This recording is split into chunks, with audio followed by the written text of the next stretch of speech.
Thank you. Good morning, Mr. Speaker and Bully. I am Theodore Roosevelt, your 26th president, and I began my rise like a rocket as a 23-year-old member of the New York General Assembly.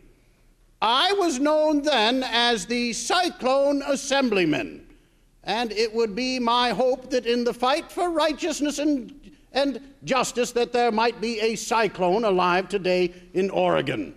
You may well ask, why have I come back to life 152 years after my birth, a century after my historic presidency, and some 90 years after my corporal demise? Well, I have come back to celebrate good and great things in America. Last night in Portland, celebrating the centennial of my visit to the Multnomah Athletic Club and the dedication of that club on April 5th, 1911, enjoying the fact that the club allowed women as social members and benefited the boys and the girls of Portland. I fought for righteousness and justice in my public service career.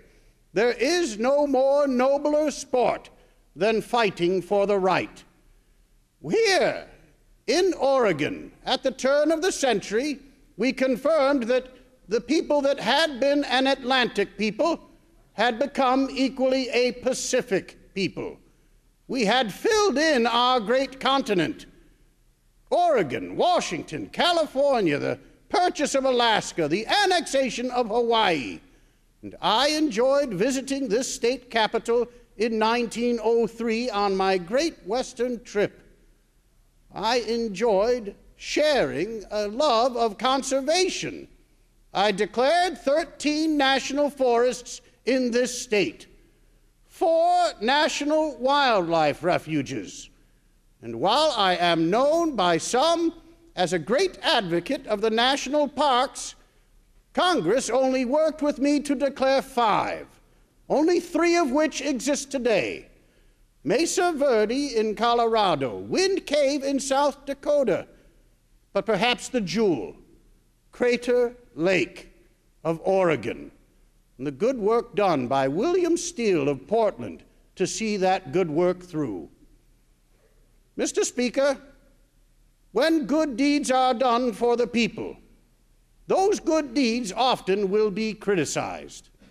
In conclusion, I share with you the words I spoke a century ago at the Sorbonne in Paris in a speech called Citizenship in a Republic.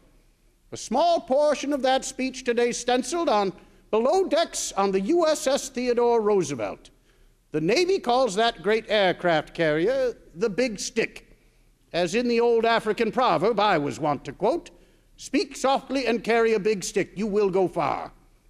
Remember, when your good deeds are criticized, remember what I told the French and you today. It is not the critic who counts, not the man who points out how the strong man stumbles or where the doer of deeds could have done better.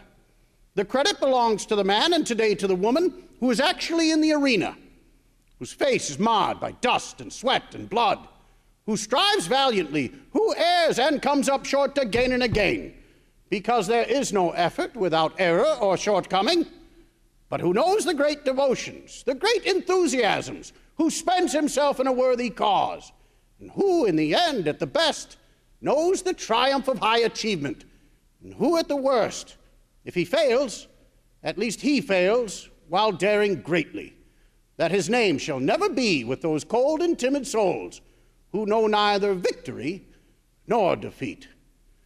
Mr. Speaker, it has been an honor and a privilege. Up with Oregon. Bully. Thank you, sir.